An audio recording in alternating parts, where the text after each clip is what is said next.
3 oras inabot ang pagliligtas ng Philippine Coast Guard sa sumabog na bangka sa Bajo de Masinloc. Sinubukan daw kasing harangin ng China Coast Guard ang rescue mission. May unang balita si Jonathan Andal.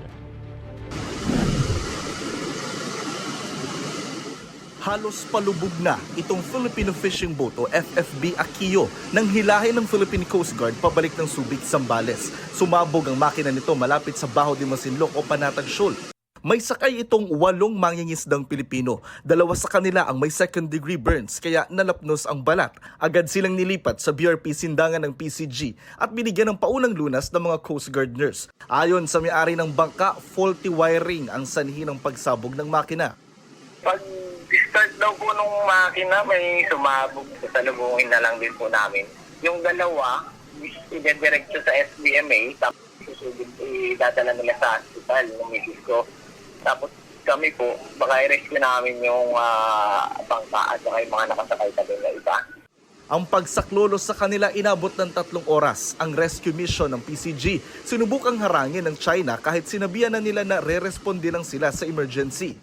Nung papunta na yung rescue, meron ding China Coast Guard vessel at isang PLA Navy na nag-attempt na i-block yung, initially, na i-block yung MRB ng Philippine Coast Guard, yung BRP Sindangan.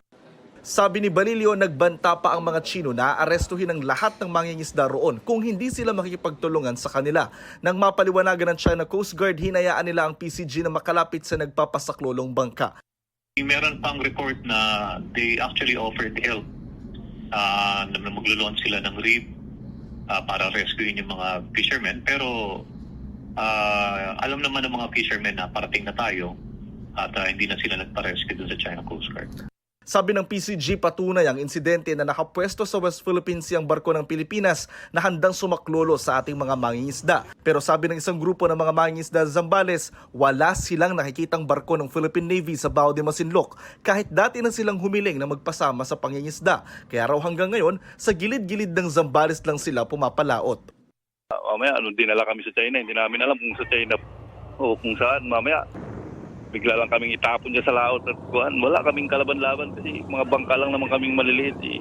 June 15, ipinatupad ng China ang regulasyon na arestuhin ang sinumang illegal na papasok sa kanilang katubigan at maritime borders.